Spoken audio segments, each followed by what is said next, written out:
আমরা শুরুতেই একটা বিষয় বলে রাখতে চাই, সেটা হচ্ছে যে যেই বাংলাদেশে বিগত 15 বছরে ফ্যাসিস্ট আমলে মাদ্রাসা শিক্ষা ব্যবস্থাকে ধ্বংস করে দেওয়ার জন্য যেই পরিকল্পনা প্রণয়ন করা হয়েছে, তাদের সাথে যারা ঐক্যবদ্ধভাবে কাজ করেছে তাদেরই একটা অংশ বর্তমানে আরবি বিশ্ববিদ্যালয়ের উন্নয়নমূলক কার্যক্রমকে ব্যাহত করার জন্য চেষ্টা চালিয়ে যাচ্ছে। প্রিয় সাংবাদিক বৃন্দ, প্রিয় দেশবাসী, আমরা বলতে চাই 2024-এর জুলাই বিপ্লবের মধ্য দিয়ে বাংলাদেশ যে স্বাধীনতা অর্জন করেছে, ইসলাম এবং মুসলমানদের যে স্বাধীনতা অর্জন হয়েছে, বাংলাদেশের মাদ্রাসা শিক্ষা ব্যবস্থার যে উন্নয়নের জন্য আমরা কাজ করেছি, কাজ করে যাচ্ছি, কোন প্রকার ষড়যন্ত্রই এই কাজকে ব্যাহত করতে পারবে না ইনশাআল্লাহ। প্রিয় উপস্থিতি, আপনারা সকলেই জানেন যে আরবি বিশ্ববিদ্যালয় হচ্ছে বাংলাদেশে ঢাকা আলিয়া মাদ্রাসা জগতের অভিভাবক। সেই আরবি বিশ্ববিদ্যালয়ে যারা ফ্যাসিস্ট আমলে নিয়োগ হয়েছে, যারা দায়িত্ব পালন করার কথা ছিল, যারা মাদ্রাসা শিক্ষার্থীদের উন্নয়নের জন্য কাজ করার কথা ছিল, যারা মাদ্রাসার উন্নয়নের জন্য কাজ করার কথা ছিল, যারা শিক্ষকদের উন্নয়নের জন্য কাজ করার কথা ছিল, তারা মাদ্রাসা শিক্ষক শিক্ষার্থীদের উন্নয়নে কাজ না করে প্রত্যেক দুর্নীতিবাজরা নিজেদের উন্নয়নের জন্য কাজ করেছে। প্রিয় ভাইরা, এর পরবর্তীতে যখন আরবি বিশ্ববিদ্যালয়ে বর্তমান ভাইস চ্যান্সেলরকে নিয়োগ দেওয়া হয়েছে রাষ্ট্রের পক্ষ থেকে, তিনি দিন রাত অক্লান্ত পরিশ্রম করে যাচ্ছেন আরবি বিশ্ববিদ্যালয়ের উন্নয়ন করার জন্য এবং মাদ্রাসা শিক্ষা ব্যবস্থার উন্নয়ন করার জন্য। কিন্তু আমরা লক্ষ্য করেছি নির্দিষ্ট একটা চক্র সেই উন্নয়নকে ব্যাহত করার জন্য আরবি বিশ্ববিদ্যালয়ের ভিসি এবং মাদ্রাসাগুলোর বিরুদ্ধে ষড়যন্ত্রে উঠে পড়ে লেগেছে।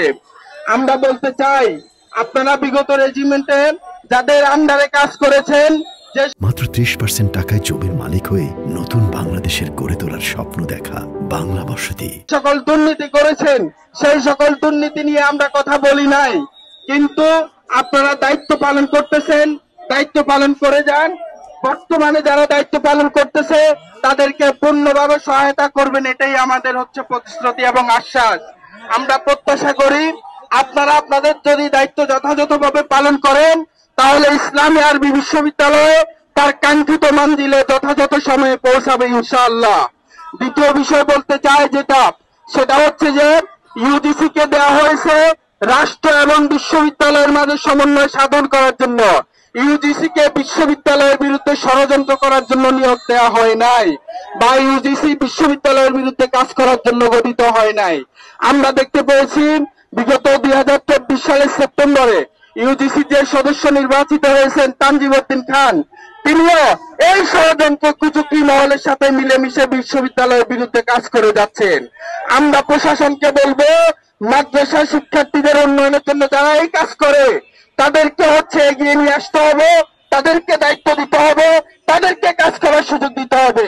এর বাইরে যারা মাদ্রাসার বিরুদ্ধে, মাদ্রাসা শিক্ষা ব্যবস্থার বিরুদ্ধে, ইসলাম পড়িয়ে নিয়ে যারা কাজ করে, ওই সকল ইসলাম বিদ্বেষীদেরকে আরবি বিশ্ববিদ্যালয়ের অধীনে কোনো কাজ করতে দেয়া যাবে না। আমরা যে আমাদের অধিকার থেকে বঞ্চিত হয়েছি, আমাদের অধিকার, যথাযথ ন্যায্য অধিকার যেন আমাদেরকে দেওয়া হয়, আরবি বিশ্ববিদ্যালয়ের যে বাজেট রয়েছে সেটা যেন বাড়ানো হয়। এবং পাশাপাশি আমরা আরেকটি বিষয় বলে রাখতে চাই, আমরা লক্ষ্য করেছি সারা বাংলাদেশের ইবতেদায়ী লেভেলের, এরপরে হচ্ছে প্রভাষক লেভেলের আমাদের শিক্ষক বৃন্দরা দীর্ঘদিন ধরে আন্দোলন করছে। আমরা আজকের এই ফোরাম থেকে বলতে চাই, রাষ্ট্রকে আহ্বান করতে চাই, তাদের ন্যায্য দাবি দাওয়া মেনে নেওয়া হোক। অতি বিলম্বে আমাদের শিক্ষার্থী ভাইয়েরা যেন নভেম্বরে পরীক্ষায় বসতে পারে, শিক্ষকরা যেন প্রতিষ্ঠানে গিয়ে অংশগ্রহণ করতে পারে, সেই ব্যবস্থাও রাষ্ট্র করবে। সর্বশেষ কথা বলে শেষ করতে চাই, আবারও সবাইকে স্মরণ করিয়ে দিতে চাই, আরবি বিশ্ববিদ্যালয়ের ভিসি, আরবি বিশ্ববিদ্যালয়ের বর্তমান প্রশাসন, আরবি বিশ্ববিদ্যালয় মাদ্রাসা নিয়ে যদি কেউ ষড়যন্ত্র করে, সারা বাংলাদেশের আলিয়া জগতের শিক্ষার্থীরা ষড়যন্ত্রের বিরুদ্ধে ঐক্যবদ্ধভাবে কাজ করবে ইনশাআল্লাহ। আমরা জানি কিভাবে স্বৈরশাসক হতে হয়, আমরা জানি কিভাবে অন্যায়ের বিরুদ্ধে আন্দোলন করতে হয়, আমরা এও জানি যারা ঘাটতি মেরে বসে আছে তাদেরকে কিভাবে হটাতে হয়, আমাদের সেই কৌশল জানা আছে। সুতরাং আপনারা আপনাদের কাজ যথাযথভাবে করেন, ষড়যন্ত্রবাদ দিয়ে উন্নয়নমূলক কাজ করেন, মাদ্রাসা শিক্ষার্থী, মাদ্রাসা এবং শিক্ষকদের উন্নয়নে কাজ করবেন, সে প্রত্যাশায় রাখছি।